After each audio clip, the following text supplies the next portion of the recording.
السلام علیکم ورحمۃ اللہ وبرکاتہ۔ ناظرین، استقبال ہے آپ کا ہمارے چینل دا اردو نیوز میں۔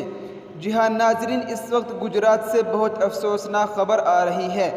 گجرات کے کھیڑا ضلع کے ٹھاسرا میں ایک مندر سے نکالی جا رہی شیو یاترا کے دوران تشدد کی آگ بھڑک اٹھی۔ پولیس نے دونوں فرقوں کے علاوہ کانسٹیبل کی شکایت پر FIR درج کی ہے، جبکہ 11 افراد کو گرفتار کیا گیا ہے۔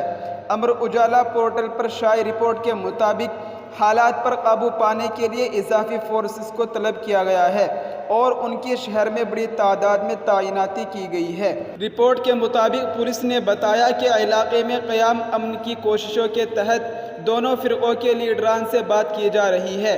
واقعے کی ایک ویڈیو بھی وائرل ہو رہی ہے اور اس کی بھی جانچ کی جا رہی ہے۔ پتھراؤ اور توڑ پھوڑ میں شامل لوگوں کی شناخت کر کے ان کی گرفتاری کا عمل شروع کر دیا ہے۔ جی ہاں ناظرین، انڈیا TV پورٹل کی رپورٹ کے مطابق کھیڑا کے ٹھاسرا میں ہونے والے تشدد کے سلسلے میں اب تک 3 FIR درج کی گئی ہے۔ رپورٹ ہندو فرقہ کی جانب سے، ایک مسلم فرقہ کی جانب سے اور ایک پولیس کانسٹیبل کی شکایت پر درج کی گئی ہے، جبکہ تاحال 11 افراد کو گرفتار کیا گیا ہے۔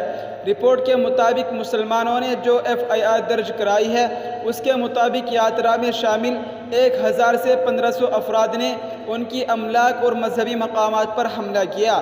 ہندوؤں کی FIR میں مسلم طبقے کے 50 لوگوں کے ہجوم کی جانب سے پتھر بازی کیے جانے کا الزام عائد کیا گیا ہے، جبکہ کانسٹیبل کی شکایت کی بنیاد پر 70 افراد کے خلاف FIR درج کی گئی ہے۔ تو ناظرین، یہ اس وقت کی بہت اہم خبر تھی جس سے ہم نے آپ کو اپڈیٹ کیا ہے۔ آپ سے یہی گزارش ہے کہ اس ویڈیو کو زیادہ سے زیادہ شیئر کریں۔ السلام علیکم ورحمۃ اللہ وبرکاتہ۔